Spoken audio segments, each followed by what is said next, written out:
Hi there, my name is Christina Halstead, and this is a tutorial for Toon Boom Essentials. And I'm going to be showing you how to add a glow effect to your scene. And so you can see here I've got my Dog Master, which basically has all of the assets inside the group. And what I'm going to do is add a glow. Now, one thing about glow is that it's basically going to treat the entire layer that it is attached to as a matte, basically. So if I want to see the character and the glow, I'm going to want to clone my layer. So I right click and select clone selected layers, drawings, and timings.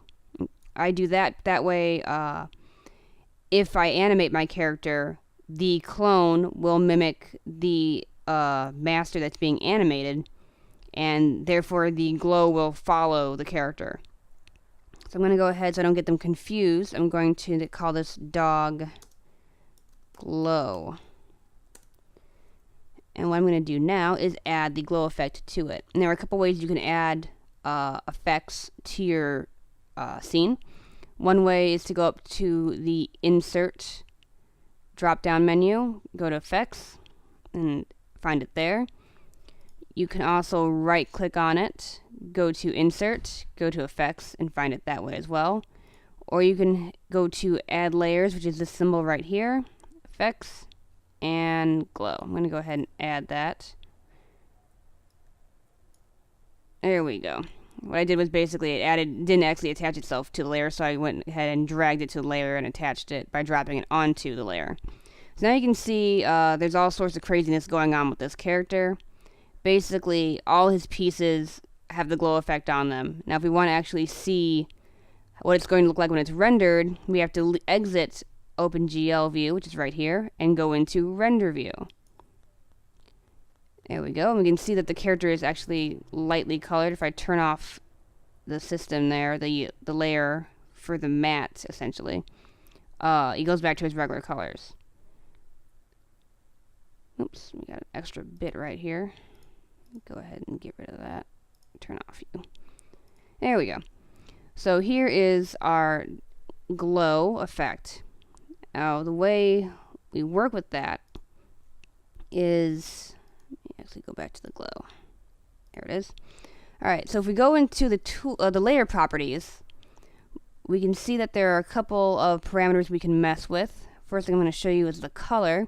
You have the color bar right here. You can either change the color numerically, or you can double click on the color bar right here and change it with the color picker.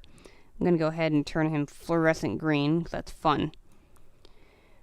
I'm also going to turn on a color card that I made earlier so we can see him a little bit easier. So we can see that the character is indeed glowing this green color. If we want to, we can actually go into the radius and expand that color out past the character itself. So now you can see that it's dispersing the color a little bit further out from the actual character. Now it just looks like he's completely radioactive. We can also change the intensity, and now he's basically going into a full meltdown. All of these parameters are actually, you can animate them over time using keyframes in your timeline, which is pretty cool. So if you wanted to have a character power up, you can bring up the intensity and change the color so it looks like they're either really heating up or really getting ready to do something completely awesome.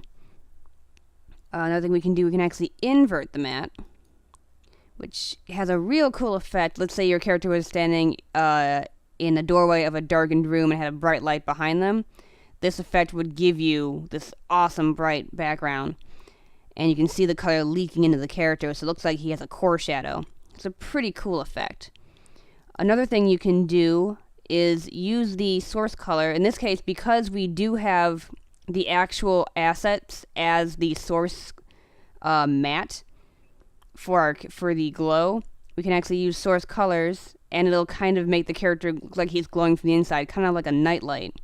And obviously the brighter the color, the more it looks like there's kind of like a fire inside, or a light source within the character. If you raise the intensity, you can see it changing. Obviously, the darker the color, the less that is going to look like it's glowing, and obviously with the white parts here, it looks like they're even brighter.